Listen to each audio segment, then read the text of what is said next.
พื่อหวนคืนมูลเสื้อและไซสนาอันยิ่งใหญ่ของการปฏิบัติองค์การอัยการประชาชนสูงสุดได้จัดพิธีปาฐกถา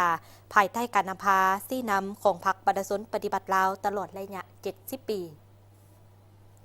ในวันที่28 มีนาคม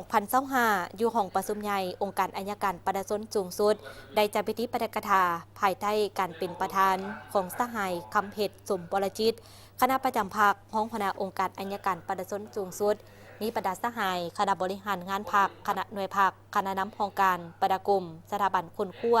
และฝึกอบรมอัยการคณะแผนกองค์การอัยการประชาชนสูงสุดเข้าร่วม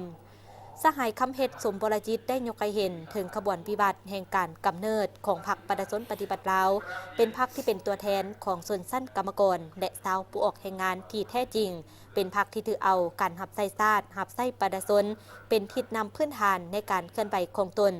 พร้อมเดียวกันก็ยกให้เห็นถึงผลงาน70 ปีแห่งการซี่นำพา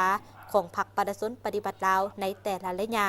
นับแต่มีการนำพาเหตุการณ์ปฏิบัติศาสตร์ประชาธิปไตยการนำพาปกปักรักษาระบอบใหม่และสร้างพื้นฐานเศรษฐกิจสังคม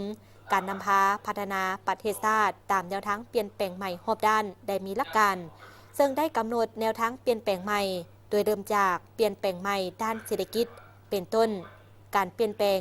ด้านนโยบายเศรษฐกิจโดยรับรู้และนำใช้เศรษฐกิจหลายภาคส่วนเศรษฐกิจตลาดเปิดกว้างกันพัวพันหัวมือกับต่างประเทศบนพื้นฐานต่างฝ่ายต่างมีผลประโยชน์หันเศรษฐกิจธรรมชาติและเคิงธรรมชาติเพิ่งพาตนเองกุ้มตนเองไปสู่เศรษฐกิจสินค้ากองประชุมใหญ่ครั้งที่5หากครั้งที่11ของพรรคได้สืบต่อนำพาจัดตั้งพันขยายแนวทางเปลี่ยนแปลงใหม่ด้วยการกวดกาสรุปติราคาถอดถอนบทเรียนจากพฤติกรรมตัวจริงในแต่ละระยะอย่างเป็นระบบต่อเนื่องทางปรับปรุงยกระดับเป็น99เฮ็ดให้แนวทางเปลี่ยนแปลงใหม่รอบด้านมีหลักการของพรรค